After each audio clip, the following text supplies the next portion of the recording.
fight is coming your way.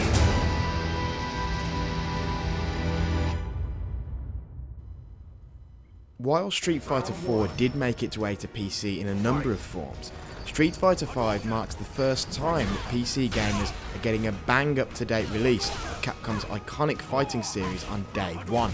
And it also marks the first time that the PC player base will be united with those on console with unified servers and cross-platform play. As such, it's a bit of a big deal. This game matters to Capcom, but it matters beyond that too, because this is really the best shot for fighting games as a genre to truly grow on the PC. Much inspiration for Street Fighter V appears to have been taken from other titles that have thrived on PC too, particularly in the esports space. Most obvious is the influence of MOBAs and other competitive titles on how the Capcom Fighters Network is structured, which is the game's online infrastructure. It spits out detailed statistics and pie charts about you and your opponents, and if you feel inclined to peruse them, you can use them to help you improve.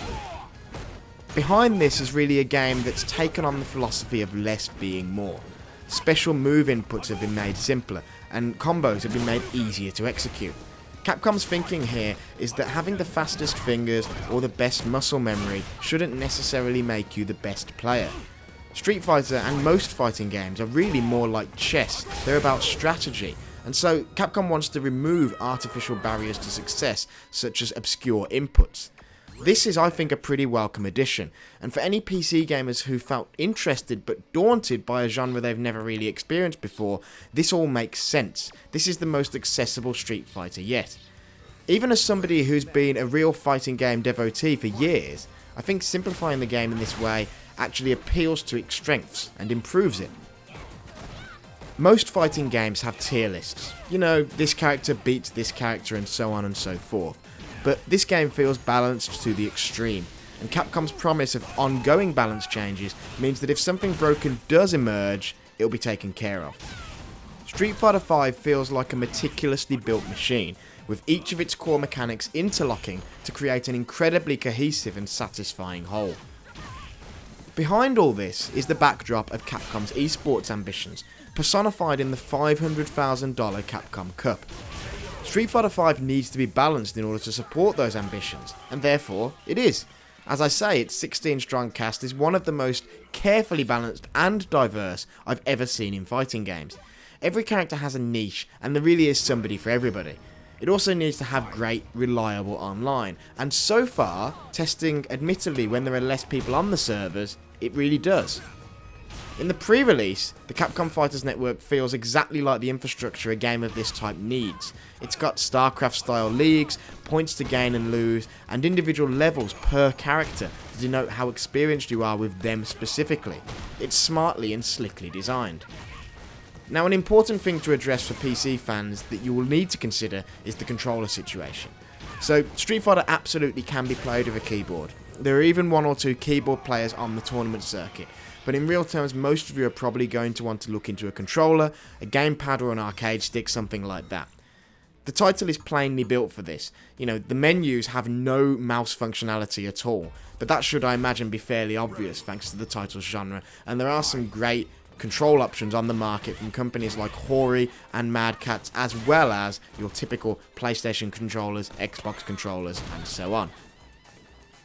Where the game falls down is really in a sense also thanks to its esports minded structure, and it's thanks to the implementation of an aggressive update structure.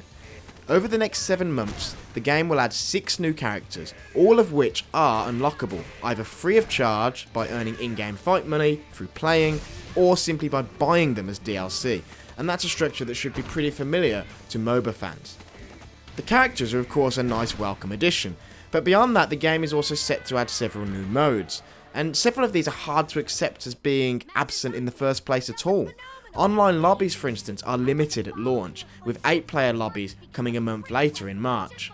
Trials mode, which teaches character combos, also won't arrive until March. While there is story content with full voiceover and story sequences told via anime stills included on day one, a fully fledged story mode with 3D cinematic sequences that actually concludes that story won't arrive until June as part of a major free expansion update. Other modes are just omitted entirely. Strangely, there's no way to battle a computer-controlled character in the same style as you would a human online.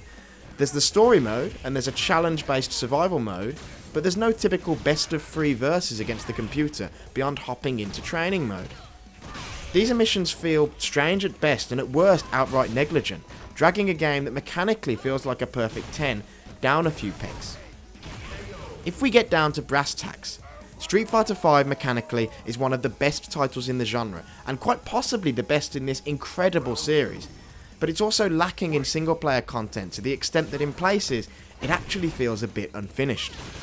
Multiplayer battling has practically endless scope on or offline in a game of this tactical depth and quality, but I still can't help but feel that doesn't excuse the lack of solo activities or how key training features such as the Trials mode are missing for the first month after launch. Now, if Capcom keeps up its promised content schedule and the content quality is there, this game arguably draws pretty damn close to perfection. At launch, it's a strong recommendation, with the caveat that the game is somewhat lacking in content right now. But by June, with Trials mode, free extra characters, full online lobbies, and the full story mode, this game should be killer. With all that in mind, for now, let's call Street Fighter V an 8.5 out of 10. But if all goes to plan, it'll find that extra point and a half before the year is out.